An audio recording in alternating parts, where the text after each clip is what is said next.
What's going on, guys? Markel here, back with another video. Hopefully you guys are doing well today. So the DJI Nano, I've had this little camera now for about 4 months, and I recently went out with it and filmed a little bit, and I'm going to share some of that B-roll with you guys as I talk about this camera. But the overall image quality is very similar to the Osmo Action 5 Pro, and to me it matches up great. Now, I'm not someone who spends a lot of time color grading, so I can easily go from Action 5 Pro footage over to the Nano footage, and you won't really see that a difference in quality, in my opinion, especially with the compression on YouTube.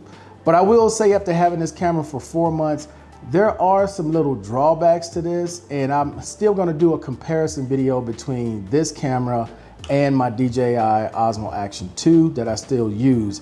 This is still a great camera in 2026, by the way.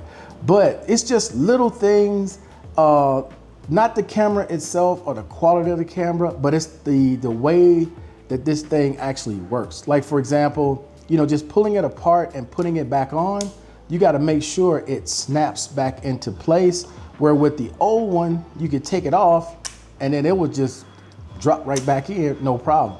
Even when you're using it like with the necklace and stuff like that, it just doesn't have the same feel that the original does, because this necklace is more at an angle. You can sit it underneath, where this one is more flat and it's fine, and it almost seems like the same thing, but the form factor is so different. So what I decided to do was use this type of necklace that I have for the Action 5 Pro, and I sit the Nano camera here on top. Now, when connecting this thing, and I'm just being completely honest with you, this is not the easiest thing to connect to this this mount right here, because it is magnet, because it's fighting the magnet, and getting it on, as you can see, is not the easiest thing. But once it's on, it's on. It's not coming off. Now, that's for sure. And the reason why I like it this way is because you can put it back this way. It's adjustable. So if you want it all the way back, or whatever angle, you wanted it this angle when walking, or you wanted to film straight down while walking, right? You get all these different options with a necklace like this. And for people that's wondering, yes, this comes apart. This goes underneath your shirt. This part goes here. And yeah, bam, same thing. So it just works better for me this way, instead of just using it with this necklace. Now, I carry this necklace just in case something was to happen, you know, I break this somehow, or I lose it somehow, or whatever the case may be. I keep it as a backup, but primarily I use it with this.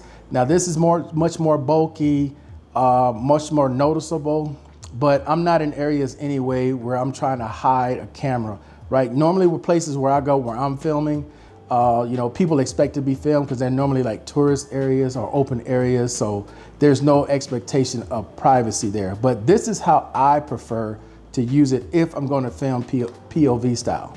Okay. So, and again, just putting it back, you know, it's like, is it on there? Yeah, now it's on there. That's the only really drawback I have to this. Is this part. And then when you're downloading footage, if you're downloading directly from the camera, how you have to flip this around in order, because it'll keep telling you, unlike this one, you know, it was only one way that it went on. So I never had to worry about taking out the footage if I'm going directly here off the Type-C, instead of taking a memory card out. You know, it was all a quicker setup. So I'm just hoping in the second iteration of this, they do something more like the Action 2, where you're not doing all this different flipping around and connecting it to the mount and fighting magnets. It gets kind of old after a while, but again, I'm not someone that blogs. So if you're a blogger, I can see how that is tedious to you, and it can get on your nerves over time. But just a quick overview of this and using it, and just giving you real world scenarios of how I use it and some of the things that I do find annoying with it. But overall, as a capable camera, which this is very much a capable camera, for just having fun with. I'm just out having fun, sharing my tech, creating memories, and just looking back on stuff as years go by.